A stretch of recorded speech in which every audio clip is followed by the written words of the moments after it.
Hello అందరికీ, ఈజీగా చేసుకునే ఎగ్ కర్రీ 2 మినిట్స్లో అయిపోతుంది. మీరు ఒకసారి ట్రై చేసి కామెంట్ చేయండి. ఉడికించిన గుడ్లు తీసుకొని ఈజీ ప్రాసెస్లో చేసుకునే కర్రీ చేసే విధానం. ఉడికించిన గుడ్లు 4, స్టవ్ మీద బాండీ పెట్టి అందులోకి ఒక గెరెట నూనె వేసుకొని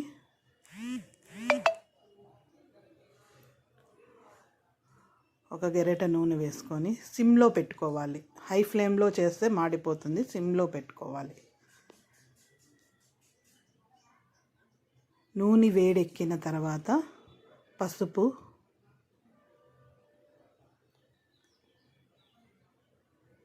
కారం, మీకు రుచి తగ్గట్టు కారం,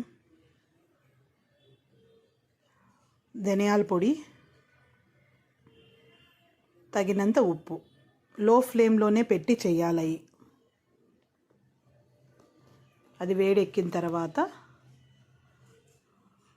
గరిటెతో ఒకసారి కల తిప్పి గుడ్డుని అర్ధ భాగానికి కట్ చేసి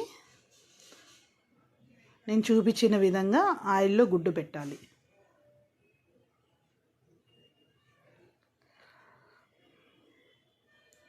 లో ఫ్లేమ్లోనే పెట్టండి.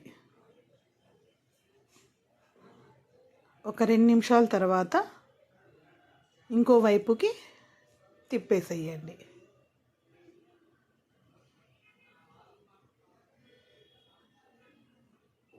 ఒక 2 నిమిషాల తర్వాత ఇంకో వైపుకి తిప్పండి. మీకు కావాలంటే మిరియాల పొడి కూడా వేసుకోవచ్చు. స్టవ్ బంద్ చేసి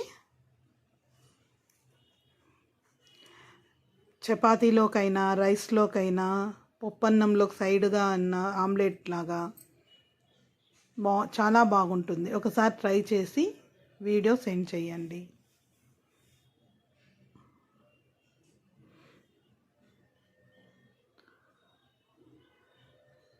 ఈ చలికాలంలో మిరియాల పొడి వేసుకొని తింటే చాలా బాగుంటుంది. ఇవాళ మా ఇంట్లో చపాతీ ఎగ్ కర్రీ. ఎలా ఉంది ఒకసారి కామెంట్ చేయండి నచ్చితే.